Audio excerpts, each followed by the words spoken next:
Olá pessoal, olá, eu sou o pastor, comunicador Ismar Lambrecht Pintz, meu nome é Ismar Pintz, eu sou pastor da comunidade luterana Cristo aqui de Porto Alegre e esse programa aqui é o programa Crescendo em Cristo, um programa da rádio Cristo para Todos, a rádio que é uma boa companhia para você. Esse programa, o programa Crescendo em Cristo, ele é idealizado por meio de uma leitura bíblica de um capítulo com comentários dele. Basicamente isso. E hoje estamos no capítulo 29 do livro de Êxodo.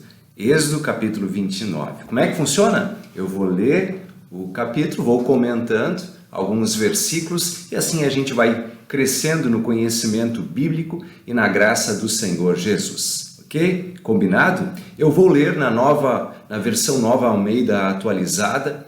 O capítulo 29 do livro de Êxodo, ele fala da consagração dos sacerdotes. Então ele está muito ligado à antiga aliança, ao Antigo Testamento. E é óbvio, nós fazemos uma leitura cristocêntrica da Bíblia, então nós sempre relacionamos, conectamos esses dados com Cristo e com Ele que é o nosso único intermediário e o sumo sacerdote. Então, nessa perspectiva, nós percebemos como o nosso Criador, o nosso Deus, didaticamente preparou o povo de Israel, também através dos sacerdotes, para comunicar a sua pureza, o perdão que vem dele e essa busca junto ao Pai, junto ao nosso Deus, pelo perdão dos pecados. Vamos lá então, Êxodo capítulo 29, está escrito assim: Isso é o que você lhes fará para os consagrar, a fim de que me sirvam como sacerdotes. E aí tem 2 pontos, tá? Eu apenas li uma frase praticamente do primeiro versículo, é uma orientação nos últimos capítulos para Moisés, para o povo de Deus, sobre como proceder. E como eu disse, ele está falando aqui dos sacerdotes. Lembram que o povo de Israel ele era dividido em 12 tribos, a partir dos filhos de Jacó, e uma delas era a tribo dos levitas, que foi separada para servir a Deus no anúncio da palavra. E os descendentes, em especial de Arão, que era da tribo de Levi, eram sacerdotes. E aqui nós temos então essa indicação de como consagrar, como separar. Apesar de nós termos nos últimos capítulos muitos detalhes sobre vestimentas, roupas, como deveriam agir, aqui no capítulo 29 é o único que fala de uma maneira mais ritualística de como proceder essa consagração. E aí olha só como é que começa então a explicar, né? Vou reler de novo. Isso é o que você lhes fará para os consagrar a fim de que me sirvam como sacerdotes. Aí começa a explicar: separe um novilho e 2 carneiros, sem defeito. Da melhor farinha, faça pães e bolos sem fermento, amassados com azeite e pãezinhos bem finos, untados com azeite. Untados é tipo como a gente passa margarina no pão, né? Ponha tudo isso num cesto e ofereça no cesto. Traga também o novilho e os 2 carneiros. Então você fará com que Arão, que era o irmão de Moisés, que foi separado para ser sacerdote, e seus filhos se aproximem à porta da tenda do encontro e mandará que se lavem com água.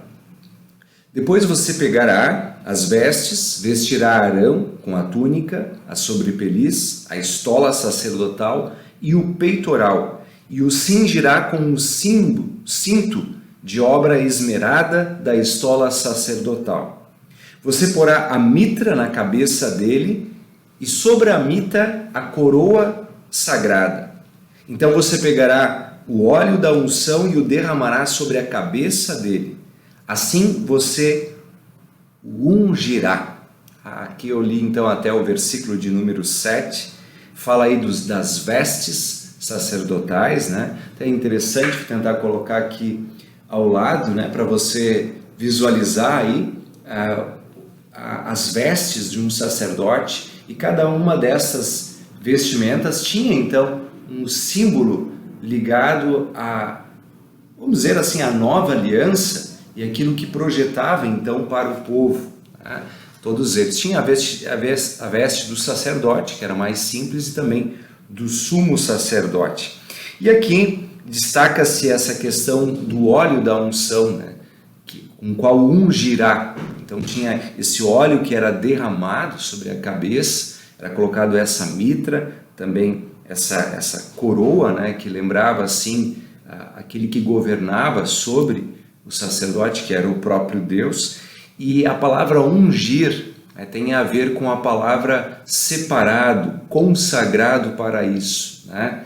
E a palavra ungir aponta para a palavra Cristo, né? Cristo é o ungido, é o Messias, aquele que foi escolhido para salvar a humanidade. Então mesmo esse grupo sacerdotal tinha um símbolo que apontava para Jesus Cristo, nosso Salvador. Continua dizendo assim o versículo 8. Depois você fará com que os filhos de Arão se aproximem e o vestirá com túnicas. Também o cingirá com um cinto, Arão e seus filhos, e lhes atará os turbantes, para que tenham o sacerdócio por estatuto perpétuo. Assim você consagrará Arão e os seus filhos. A palavra consagrar no original tem a ver com a expressão encher as mãos que vão servir com a bênção de Deus estão cheias desta bênção, separados para esse ofício, para essa obra. Então tem esse ponto assim, esta palavra. Depois no versículo 10 está escrito assim: você fará chegar um novilho diante da tenda do encontro, e Arão e seus filhos porão as mãos sobre a cabeça dele.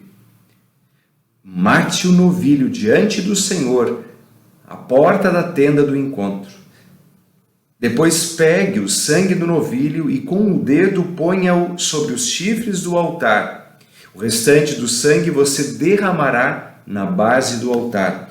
Pegue também toda a gordura que cobre as entranhas, a membrana do fígado, os 2 rins e a gordura que está neles, e queime-os sobre o altar. Mas a carne do novilho, a pele e os excrementos você queimará fora do arraial. É sacrifício pelo pecado. Bom, tantos detalhes nesse ritual aqui, né? Primeiro tem essa de colocar as mãos sobre o novilho ou sobre o cordeiro.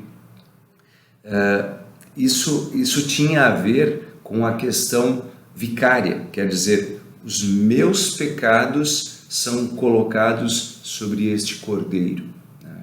E ele então leva consigo os meus pecados. Assim como nós temos em Cristo Jesus, aquele que carrega sobre si os nossos pecados e que no seu sacrifício paga pelos nossos pecados. Por isso que nós temos essa menção assim, né? E assim como se enche as mãos na consagração, aqui a gente esvazia do nosso pecado, colocando sobre aquele que é sacrificado em nosso lugar. Ainda tem essa expressão da parte que é queimada fora do arraial, né, que nós temos um eco do Senhor Jesus quando ele é sacrificado fora da cidade, é sacrifício pelo pecado, diz a parte final do versículo 14. O versículo 15 diz assim: depois você pegará um dos carneiros, e Arão e seus filhos porão as mãos sobre a cabeça dele. De novo essa ideia, né, do sacrifício vicário em lugar dele. Mate o carneiro, pegue o sangue e jogue-o sobre o altar ao redor. Corte o carneiro em pedaços e, lavadas as entranhas e as pernas, coloque-as sobre os pedaços e sobre a cabeça. Assim você queimará todo o carneiro sobre o altar. É holocausto para o Senhor, de aroma agradável, oferta queimada ao Senhor. Interessante sempre esse aroma agradável, né? Que é essa fumaça que sobe aos céus, a lembrança então didática deste sacrifício levado aos céus. Versículo 19: depois pegue o outro carneiro, e Arão e seus filhos porão as mãos sobre a cabeça dele. Mate o carneiro, pegue um pouco do sangue e coloque-o na ponta da orelha direita de Arão e na ponta da orelha direita de seus filhos, bem como sobre o polegar da mão direita deles e sobre o polegar do pé direito deles. O restante do sangue você jogará sobre o altar ao redor. Curioso, né? O ritual aí tão distante dos nossos dias, mas com esse significado especial. Quando se colocava então no ouvido, né, na orelha, ao pé da orelha, lembrava essa questão do ouvir e do seguir, né? Do ouvir a palavra, então quando era na mão, o polegar da mão e do pé também nessa obra em favor do Senhor consagrada, e na direção, a gente ouve e segue, né, esta palavra de Deus de uma maneira devota e direta. O versículo 21 então diz assim: então pegue um pouco do sangue sobre o altar e um pouco do óleo da unção e faça aspersão sobre Arão e suas vestes e sobre seus filhos e as vestes de seus filhos com ele, para que ele seja santificado, e as suas vestes e também seus filhos e as vestes de seus filhos com ele. Essa santificação, o que purifica, o que perdoa, né? Aqui se usa o sangue da purificação, apontando de novo para o sangue de Jesus, que purifica o pecado do mundo inteiro. Esse pisar no lugar santo, esse lugar santificado da presença de Deus. O versículo 22 diz assim: depois retire do carneiro a gordura, a cauda gorda, a gordura que cobre as entranhas, a membrana do fígado, os 2 rins, a gordura que está neles e a coxa direita, porque é o carneiro da consagração. Pegue também um pão, um bolo de pão azeitado e um pãozinho de massa bem fina do cesto dos pães sem fermento que estão diante do Senhor. Ponha todas essas coisas nas mãos de Arão e dos filhos dele, movendo-as para frente e para trás. Ofereça-os como ofertas movidas diante do Senhor. Depois pegue todas as coisas das mãos deles e queime-as sobre o altar. É o holocausto para o Senhor, de aroma agradável, oferta queimada ao Senhor. Percebam então aqui que tem novamente esse vínculo de adoração e consagração. Versículo 26 diz: pegue o peito do carneiro da consagração de Arão e, movendo-a para frente e para trás, ofereça-o como oferta movida diante do Senhor. E esta será a porção que fica para você. Consagre o peito da oferta movida e a coxa da porção que foi movida, a qual se tirou do carneiro da consagração, que é de Arão e de seus filhos. Isto será a obrigação perpétua dos filhos de Israel, devida a Arão e seus filhos, né? Então, tem a ver aqui com o próprio sustento também do sacerdócio, destinado então a esta oferta para eles.